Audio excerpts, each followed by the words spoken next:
I want to first say thanks to Professor Widener for having invited me down here. We talked about this and the invitation went out before all this happened, but I couldn't have come here at a better time. And I'm really pleased to see all of you in motion. I said inside that I'm glad this happened. I'm glad it happened because if it doesn't happen, you have a tendency to lower your guard. It's important to keep your guard up. It's important to know where it is you live. You live in a country that has incredible history. This country began with stolen labor on stolen land. We know whose labor, we know whose land, or we should. This is the Black Month, and it's a month when we should be celebrating African people, their contributions, their achievements. You know, for over 300 years of the first 500 years in this part of the world, African people were the dominant population. Why? Because of Middle Passage, because of the enslavement of our ancestors. This is something we should never forget. And this cookout, I don't even want to say the whole name, Compton's been mentioned enough. You need to know, by the way, Compton is very upset, because Compton was minding her business, and now she's been pulled into this. I read one of the news accounts that said, you know, they talk about upscale communities. They referred to Compton as downscale. What is that? What's a newspaper doing that? Why are they doing that? But it has so much to say about the character of this country and the way this country is operating, not just internally, domestically, but what it's doing in the world, the people of color. So I was invited to talk about this history, this very special history that brown and black people share, and in a very specific way, the history of Mexican and African people. It's a history that most of us don't have because we've gone through public schools that lie, that miseducate, and that promote one group of people at the expense of everyone else. We know who that group is, and I'm not here just to knock, because I know there are also white allies, white human beings here. I often say to my students that I have nothing against white people, all right, as a group, that in this country there are millions, and one should understand that because we can't just look at things through a racial lens. We also have to have a class consciousness, that there are millions of wonderful white people in this country who want to see this country have human priorities, who are not racist, who love people outside their group, and so on. The problem is there's simply not enough of those white people to make this country a different place. And the people that are wicked, that are greedy, that are racist, that are about war and plunder and destroying human lives, those are the people that have guided this country from the very beginning until this day. And some of those people are represented in this community.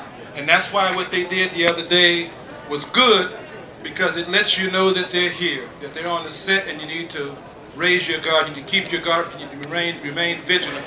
If I'm somewhere and there's a vicious dog around, I want the dog to growl, and I want to see his fangs. That way I know what's going on there. And that's what you have here in this situation.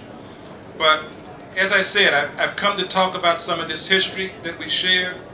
It's interesting that tomorrow I will be speaking in Compton because Compton, the city of Compton, is tying the knot with the town of Yanga, Mexico.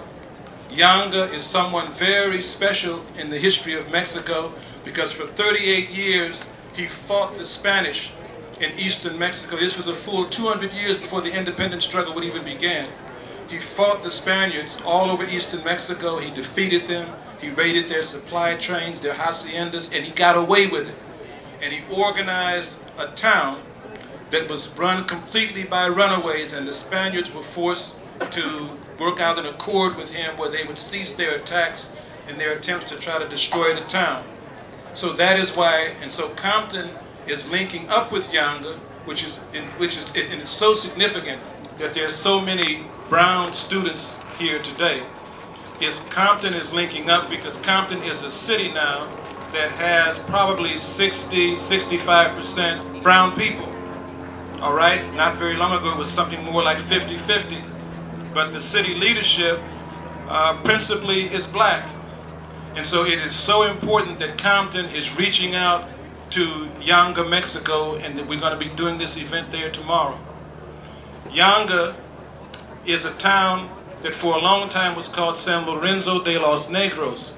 But in the 1930s, Mexican university students who knew its true history insisted that the town be renamed for its founder, and so today it bears its name. You go to Veracruz, and you will find this imposing statue of this African, and it's as tall as a lamppost, and he's got one wrist that's breaking the chain from a sugar press because Africans were brought to work the sugar plantations there in the Cordoba area, and in the other hand, he's raising a machete, and he's legendary in terms of Mexico's history. So this is it's so important that this is happening tomorrow. But what else is there to know about this special history, this history that Mexican and African people share? And I argue that the most consistent, the most reliable ally that African people have had in this part of the world have been indigenous and Mexican people.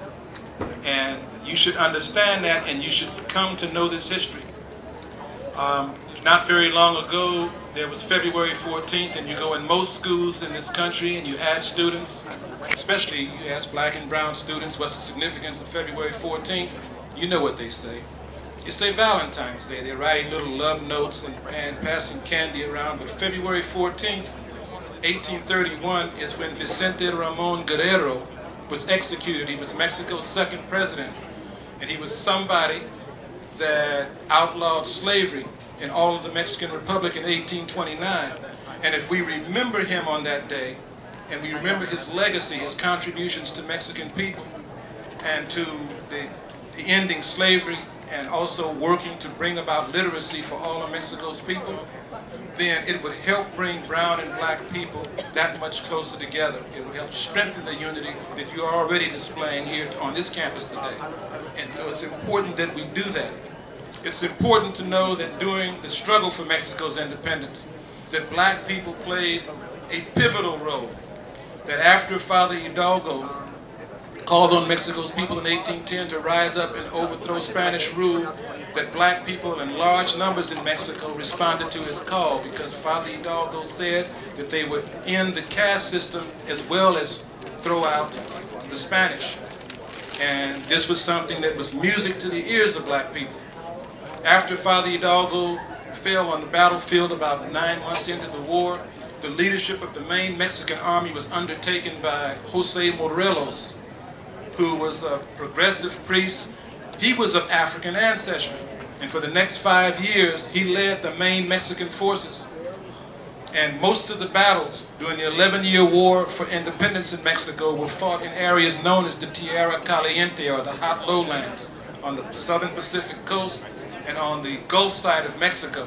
These are areas roughly 50 miles wide by 150 miles long, and they were sparsely populated, but the population that was there in the greater numbers were African people, and they gave tremendous support to the war effort.